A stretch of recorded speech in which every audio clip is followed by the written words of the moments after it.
नाशिकमध्ये तरुणाचा मृत्यू हा डीजेच्या दणदणाटामुळे झालेला नव्हता तर आजारपणामुळे झालेला आहे अशा प्रकारचं स्पष्टीकरण अशा प्रकारची माहिती आता पोलिसांकडून दिली जाते। मृत नितीन रणशिंगे 4 वर्षांपासून गंभीर आजाराने ग्रस्त होता अशी माहिती देखील पोलिसांनी दिलेली आहे। डीजेच्या आवाजाने नाकातोंडातून रक्त आल्यानंतर रुग्णालयात त्याला दाखल करण्यात आलं होतं आणि त्यामध्ये त्याचा मृत्यू झाला अशी माहिती या अगोदर समोर आलेली होती। मात्र आता पोलिसांनी यावरती स्पष्टीकरण दिलेली आहे। डीजेच्या आवाजामुळे या तरुणाचा मृत्यू झालेला नाही असं म्हणणं पोलिसांचं आहे। नितीन फकीरा रणसिंगे राहणार महात्मा फुले नगर याचा काल मृत्यू झाला होता।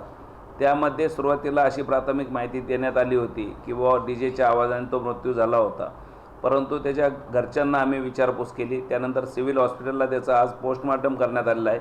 त्यामध्ये त्याला मयताचं कारण हे कोरोनरी आर्टरी डिसीज विथ निमोनिटिस असं दिलेलं आहे। तो मागच्या 4 वर्षापासून आजारी होता आणि त्याच्यावर उपचार चालू होते। डीजेचा आणि त्याचा काही संबंध नव्हता। तो काल सकाळपासून तिथं पडलेला होता, त्याच्यामुळे तो त्याच्या मागच्या आजाराने मरण पावलेला आहे। या संदर्भात अधिक माहिती देत आहेत आमचे नाशिकचे प्रतिनिधी किरण ताजने। किरण, डीजेच्या दणदणाटामुळे एका तरुणाचा मृत्यू झाला अशी माहिती या अगोदर समोर येत होती, मात्र पोलिसांचं म्हणणं काहीतरी वेगळं आहे।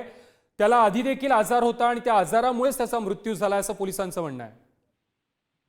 प्रथमेश, खरं तर आपण बघितलं तर डीजेच्या आवाजामुळे मृत्यू झाल्याचं प्राथमिक माहितीमध्ये कारण समोर आलेलं होतं। मात्र त्यामध्ये दुसरी महत्वाची बाब म्हणजे पोलिसांच्या तपासात त्याला काही वर्षांपासून क्षयरोगाचा त्रास होता अशा स्वरूपाची माहिती मिळते। खासगी रुग्णालयामध्ये त्याच्यावर उपचार देखील सुरू होते। मात्र असं सगळं असताना त्याचा जो रुग्णालयामध्ये दाखल केल्यानंतर नाशिकच्या जिल्हा शल्य रुग्णालयामध्ये जी नोंद करण्यात आलेली आहे त्यामध्ये प्रामुख्याने जर बघितलं तर जो नितीन रणशिंगे नावाचा व्यक्ती होता त्याचा मृत्यू हा ब्लड प्रेशरच्या या सगळ्या रक्तदाबाचा जो परिणाम झाला आणि संपर्क नसांचा तुटला त्यामुळे त्याचा मृत्यू झालाय अशा स्वरूपाचं त्यामध्ये नमूद करण्यात आलेलं आहे।